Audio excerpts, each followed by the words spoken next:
I'm Robin, 32 years old, and I've been in the event planning game for 9 years now. Weddings, birthdays, anniversaries, engagements, you name it, I've organized it. Funny how life turns out.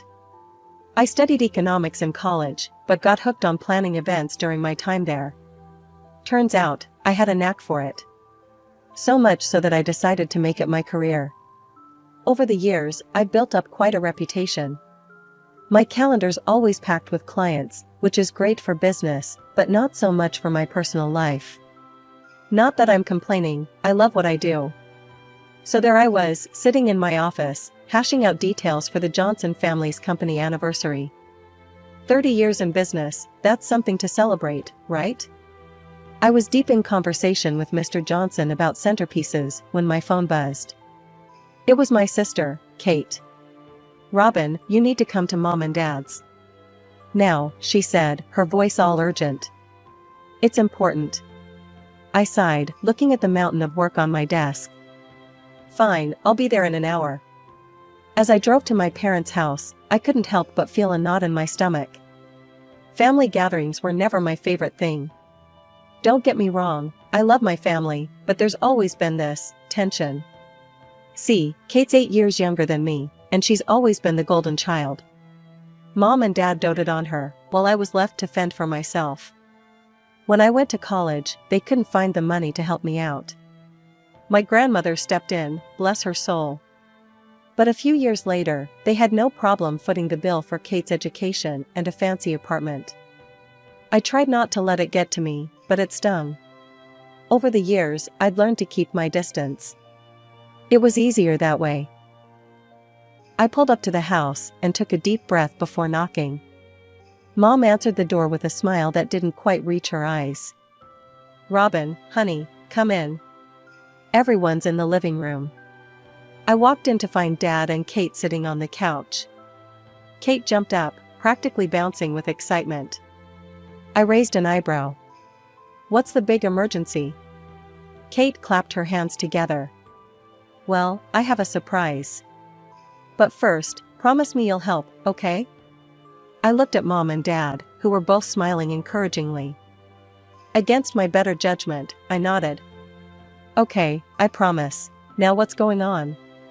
Just as I was about to press Kate for more details, the front door opened. In walked a guy who looked a bit younger than me, all smiles and charm. Kate bounced over to him, linking her arm through his. "Robin, this is Mark, my fiancé." I blinked, caught off guard. "Oh, nice to meet you, Mark." We shook hands, and I turned back to Kate. "So, this is the big news? You're engaged?" Kate nodded enthusiastically. "Yes, and that's why I called you here. I want you to plan our engagement party."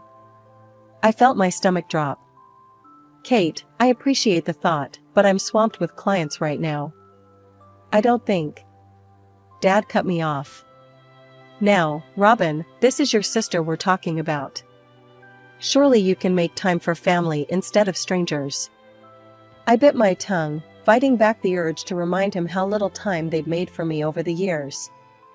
Mom chimed in, her voice sickeningly sweet. "Honey, it's your duty as a sister. Kate deserves the best, doesn't she?"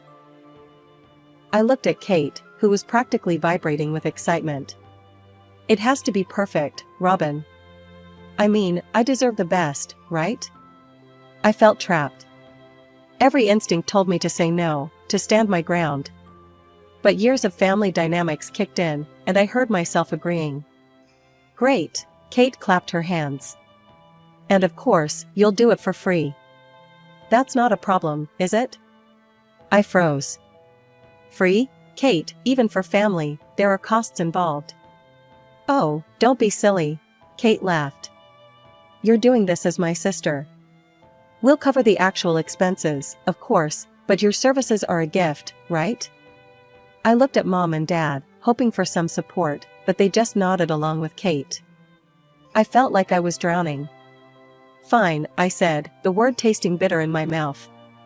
"I'll plan the party for free, but you and Mark will need to cover all other expenses. Deal?" Kate squealed and hugged me tight. "Deal." Oh, Robin, you're the best. As I drove home, my mind was racing. I'd just committed to planning a free event for my sister, potentially losing paying clients in the process. The Johnsons' anniversary was the first casualty. I called them as soon as I got home. Mr. Johnson? It's Robin. I'm so sorry, but something's come up with my family, and I won't be able to plan your anniversary party after all. There was a pause on the other end of the line. Oh, I see. Well, these things happen, I suppose. I could hear the disappointment in his voice, and it made me feel even worse. I have a colleague who's excellent at event planning. I'd be happy to pass along her contact information if you'd like. Mr. Johnson agreed, and I sent over my friend Sarah's details. As I hung up, I couldn't help but feel like I was watching my hard-earned reputation slip away. All because I couldn't say no to my family. The next few weeks were a whirlwind of planning and phone calls. I threw myself into organizing Kate's engagement party with the same dedication I gave to all my events. Maybe even more, if I'm being honest. There was a part of me that wanted to prove something, to my family, to Kate, to myself. I was determined to make this the most spectacular engagement party ever. I started by booking the Riverside, a upscale restaurant with a stunning view of the city skyline. It wasn't easy to get a reservation on such short notice, but I pulled some strings. The owner, Samantha, was an old client of mine. Next came the menu. I spent hours on the phone with the chef, discussing options. We need something impressive, but not stuffy, I explained. Think elegant comfort food. The DJ was a no-brainer. I called up Mike, my go-to guy for all my events. Hey, Mike. Got a special one for you. My sister's engagement party. With the big items taken care of, I called Kate to give her an update and discuss payment. Oh, it all sounds wonderful, she gushed. You really are the best at this, Robin. Thanks, I said, trying to keep the pride out of my voice. So, about the deposits.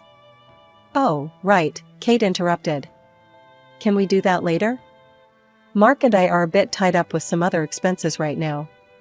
But I promise we'll pay for everything before the party. Cross my heart. I hesitated. It wasn't how I usually did business, but this was my sister. All right, Kate, I trust you. After hanging up, I made some more calls. To the florist, the decorators, the rental company for the extra chairs and tables. Each time, I found myself saying the same thing. The payment will be a little delayed, but I guarantee it'll come through before the event. You know I'm good for it. And each time, they agreed. After all, we had history. They trusted me. I just hoped I wasn't making a huge mistake. As the days passed, more client calls came in. Good offers, too. The sort that would have paid my rent for months. But each time, I had to turn them down. As the engagement party date loomed closer, I finally sat down to tally up all the expenses. My desk was cluttered with receipts and invoices, flowers, catering, decorations, venue rental, and more. I meticulously entered each item into a spreadsheet, watching the total climb higher and higher. When I finished, I stared at the screen in disbelief. The final amount was just over $13,000. It was more than I'd anticipated, but that's what happens when you're told to spare no expense for the perfect engagement party. I took a deep breath and composed an email to Kate, attaching the detailed invoice. Hey sis, I wrote, trying to keep it light, here's the breakdown of expenses for your engagement party. Let me know if you have any questions. That evening, my phone rang, it was Kate. Hey, what's up? I answered, expecting her to have questions about the invoice. Robin, why are you sending me bills? Kate's voice was sickeningly sweet, with an undercurrent of annoyance. I frowned. What do you mean? It's the invoice for the engagement party expenses, just like we agreed. There was a pause, then Kate let out a laugh that sent chills down my spine. Oh, Robin, you can't seriously expect Mark and me to pay for all this, can you? My stomach dropped. What are you talking about? Kate, you promised you'd cover all the expenses. I've got vendors waiting to be paid. Oh, don't be so dramatic, Kate scoffed. You make plenty of money with your little party planning business. Surely you can afford to treat your only sister to a nice engagement party? I was speechless. This couldn't be happening. Kate, listen to me, I have people waiting to be paid. People who trusted me. You promised. Well, I'm sorry if there was a misunderstanding, Kate said, not sounding sorry at all. But Mark and I simply can't afford this right now. You'll have to figure something out. Before I could respond, the line went dead. I stared at my phone in disbelief, then immediately tried to call her back. It went straight to voicemail. Panic rising in my chest, I dialed my parents' number. Mom picked up on the third ring. Robin, is everything okay? I took a deep breath, trying to keep my voice steady. Mom, we have a problem. Kate is refusing to pay for her engagement party expenses. Can you please talk to her? There was a long pause. Oh, honey, Mom finally said, her voice full of disappointment. Why are you trying to charge your sister for her own engagement party? That's not very nice of you. I felt like I was losing my mind. Mom, that was the agreement. I'm doing all the work for free, but Kate and Mark were supposed to cover the actual costs. I have vendors waiting to be paid. Now, Robin, Dad's voice came on the line, I was on speaker. You know your sister doesn't have that kind of money. But you're doing well with your business. Surely you can handle this as a gift to Kate. I couldn't believe what I was hearing. Dad, it's $13,000. I can't just. $13,000? Mom gasped. Robin, how could you spend so much? That's ridiculous. You told me to make it perfect, I shouted, my composure finally breaking. You said Kate deserved the best. Don't raise your voice at us, young lady, Dad said sternly. The fact is, you agreed to do this for your sister. If you've overspent, that's on you. You'll just have to figure it out. The conversation devolved from there. No matter what I said, my parents refused to see reason. In their eyes, I was the villain, the successful older sister, trying to ruin her little sister's special day over money. By the time I hung up, I was shaking with anger and disbelief. I looked at my computer screen, the invoice still open. $13,000. Money I'd promised to people who trusted me. Just then, a notification popped up on my phone. It was from Kate's social media account. With trembling fingers, I tapped the link, and what I saw made my blood boil. There was my sister, beaming at the camera, her post gushing about the upcoming engagement party. Can't wait for tomorrow, she wrote. We've spent so much to make it perfect. It's going to be amazing. Something inside me snapped. The anger, frustration, and hurt I'd been bottling up for years came rushing to the surface. Before I knew what I was doing, I had my phone in hand, dialing the restaurant. Samantha, it's Robin, I said, my voice surprisingly calm. I'm sorry, but I need to cancel tomorrow's event. I'll transfer the full payment and cancellation fee to you right away. I made similar calls to all the vendors, the caterer, the florist, the decorators. Each time, I apologized profusely and promised immediate payment. By the time I was done, my savings account was nearly drained, but my professional relationships were intact. The last call I made was to Mike, my DJ friend. Hey, Mike. I'm so sorry, but tomorrow's event is canceled. Whoa, what happened? Isn't it your sister's engagement? I sighed. It's a long story, I'll fill you in later. For now, consider yourself free tomorrow. I'll still pay your fee, of course. The next morning, I sat at my kitchen table, a cup of coffee growing cold in front of me. My phone was propped up against the sugar bowl, live streaming Kate's arrival at the restaurant. I watched as she stepped out of a car, Mark by her side, both of them dressed to the nines. Mom and Dad were right behind them, along with Mark's parents and a group of excited-looking guests. Kate was talking animatedly to the camera, gesturing at the restaurant. Here we are, she chirped. I can't wait to show you all the amazing decorations. My wonderful sister Robin planned everything. I felt a twinge of guilt, quickly replaced by grim satisfaction as Kate reached for the door. Her smile faltered as it didn't budge. She tried again, then peered through the window. "That's weird," she said, her voice losing its perkiness. "It looks empty?" Then I saw her notice the sign on the door. Even through the small phone screen, I could see the color drain from her face. "Cancelled?" she shrieked, whirling to face my parents. "What does it mean, cancelled?" The livestream devolved into chaos. Kate was near hysterics, Mom was trying to calm her down, and Dad was on his phone, presumably trying to reach me. I sat at my kitchen table, a strange calm settling over me as I watched the chaos unfold on my phone screen. The satisfaction I felt was bittersweet. I'd finally stood up for myself, but at what cost? My phone buzzed. Kate's name flashed on the screen. I took a deep breath and answered.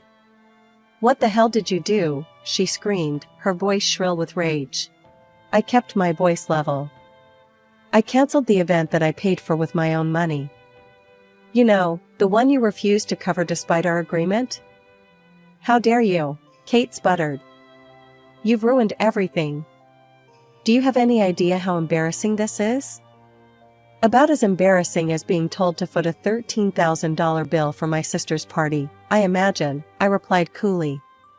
Kate launched into a tirade of insults and accusations. I let her rant, feeling oddly detached from it all. When she paused for breath, I spoke. "Kate, you didn't respect my work or our agreement. You tried to deceive me. So I made a business decision to cancel an event I couldn't afford to fund myself. It's that simple."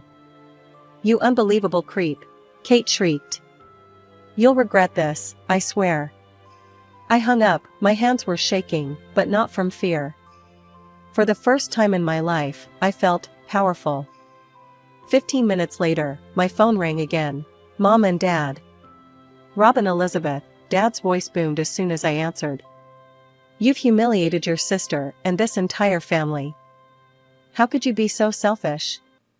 I laughed, a short, bitter sound. "Selfish? That's rich coming from you too." "Watch your tone," Mom chimed in. "We raised you better than this. Your sister is devastated." "And I'm out $13,000, I shot back. "Did you even consider that?" "Oh, please," Dad scoffed. "You're doing well with your business. You could have helped your sister out. That's what family does." I took a deep breath. I was helping. I planned the entire event for free. But I can't just throw away thousands of dollars. "You're just jealous," Mom interrupted. "You're jealous of your sister's happiness because you're all alone. So you decided to ruin her special day out of spite."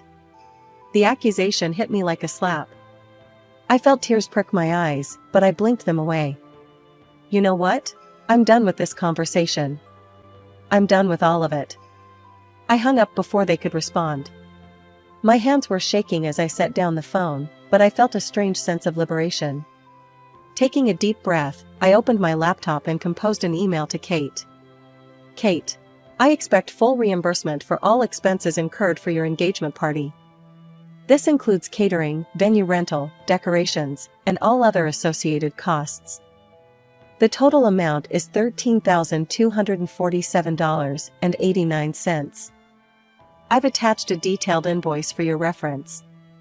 If I don't receive payment within 30 days, I will be forced to pursue legal action to recover these funds. Robin." I hit send before I could second guess myself. Within minutes, my phone was buzzing with messages. From Kate. "You money-grubbing witch. How dare you threaten me? You'll never see a cent from me." From Mark. "Back off, Robin. You're making a big mistake. You have no idea who you're messing with." I stared at the messages, a mix of anger and disbelief washing over me. How had it come to this? How had my own family turned into such strangers? Just as I was considering my next move, my phone rang. It was Aunt Sarah, Mom's sister. I hesitated before answering, bracing myself for more accusations. "Robin, what on earth happened today?" Aunt Sarah's voice was concerned, not angry. I took a deep breath and told her everything: the agreement with Kate, the last-minute refusal to pay, the cancellation, and the aftermath. As I spoke, I felt a weight lifting off my shoulders. When I finished, Aunt Sarah was quiet for a moment. Then she said, "Oh, Robin, I'm so sorry you've been treated this way.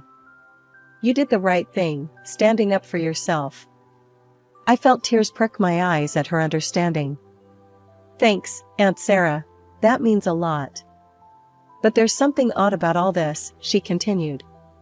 "Mark's family is quite well off. They own a chain of sports nutrition stores and several rental properties in the city. They could easily afford this engagement party." An idea struck me. "Aunt Sarah, do you happen to have their address?" 20 minutes later, I was pulling up to a large house in an upscale neighborhood. My heart was pounding as I rang the doorbell. Mark's mother answered, her expression guarded. "Yes, can I help you?" "Mrs. Johnson? I'm Robin, Kate's sister. I need to talk to you and your husband about what happened today." She hesitated, then nodded, leading me to a spacious living room where Mr. Johnson was waiting. "Please," I said, "I know you've probably heard terrible things about me, but I beg you to hear my side of the story." They exchanged a look, then Mr. Johnson gestured for me to continue. I took a deep breath and told them everything, showing them the emails, the invoice, and the threatening messages from Mark and Kate. As I spoke, their expressions changed from skepticism to shock, then to anger, not at me, but at Mark. "We had no idea," Mrs. Johnson said, her voice tight. "Mark told us you demanded an exorbitant fee at the last minute and then cancelled when they couldn't pay." Mr. Johnson's face was dark with fury. "We gave that boy $30,000 for this engagement party. He said it was all taken care of." Mrs. Johnson reached out and took my hand. "Robin, we are so sorry for what you've been through. This is unacceptable behavior." Mr. Johnson was already on his phone, tapping away. "I'm transferring you the full amount you spent, plus an additional $5,000 for your trouble. It's the least we can do." As we talked more, I found myself warming to Mark's parents. They were kind, understanding people who seemed genuinely horrified by their son's actions. When I left their house, I felt lighter than I had in weeks. The money had been repaid, but more than that, I felt vindicated. Someone had finally listened to me and believed me. The weeks following the engagement party fiasco were surprisingly quiet. I threw myself into my work, grateful for the distraction. Slowly but surely, I felt like I was regaining my footing, both professionally and personally. One sunny afternoon, I was having coffee with my friend Lisa when she dropped a bombshell. "Did you hear about Kate and Mark?" she asked, her eyes wide with gossip. "Mark's parents cut him off completely. No more allowance, and they're refusing to pay for the wedding. It's all over town." I sat back, stunned. "Wow, I didn't expect that." "That's not all," Lisa continued. "Word is, the wedding's been called off. Kate and Mark can't afford it without his parents' money." As Lisa filled me in on more details, I felt a strange mix of emotions wash over me. There was a small, petty part of me that felt vindicated, karma had finally caught up with them. But mostly, I just felt sad. Sad for the mess this had all become, sad for the relationships that had been irreparably damaged. Over the next few days, I pieced together more of the story from various friends and acquaintances. Mark's parents, true to their word, had taken a hard line on their son's deception. They'd not only refused to fund the wedding, but had also cut off his monthly allowance. As for my sister and parents, I heard through the grapevine that they were blaming me for everything. In their eyes, I was the villain who had ruined Kate's perfect life out of jealousy and spite. It hurt, but I wasn't surprised. It was easier for them to point fingers than to accept their own role in this mess. Weeks turned into months, and I had no direct contact with my family. At first, the silence was deafening. I'd catch myself reaching for the phone to call Mom or text Kate, only to remember that those bridges had been burned. But as time passed, I found the silence less oppressive and more peaceful. I focused on rebuilding my business, reaching out to clients I'd had to turn down during the engagement party planning. Many were understanding, and I threw myself into their events with renewed passion and creativity. One evening, as I sat on my balcony watching the sunset, I reflected on everything that had happened. The pain was still there, a dull ache in my chest when I thought about my family. But alongside it was a new feeling, strength. I had stood up for myself, refused to be taken advantage of, and come out the other side. Yes, I'd lost my relationship with my sister and parents, at least for now. But I'd gained something invaluable, self-respect. I no longer felt like the family doormat, always giving and never receiving. I was Robin, successful event planner, woman who knew her worth. As for me, I was done being the family scapegoat. I was done apologizing for my success or diminishing myself to make others comfortable. The future was uncertain, but for the first time in a long time, I was excited to see what it held. I raised my glass to the setting sun, a toast to new beginnings. Whatever came next, I knew one thing for certain: I was ready to face it head on my own terms.